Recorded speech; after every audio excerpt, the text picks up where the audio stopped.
Welcome to AP today news. Alluri జిల్లా పాడేరు ఎన్నికల లెక్కింపు నేపథ్యంలో కౌంటింగ్ హాల్ వద్ద పాడేరు ఎస్పీ తుషాన్ సిన్హా ఆదేశాల మేరకు డ్రోన్ కెమెరాలతో పోలీసులు నిఘా.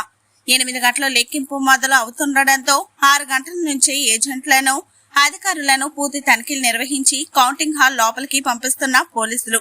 144 సెక్షన్ అమలు కావడంతో పూర్తి బందోబస్తు నిర్వహిస్తున్న పోలీసులు. వాళ్ళ దగ్గర వచ్చి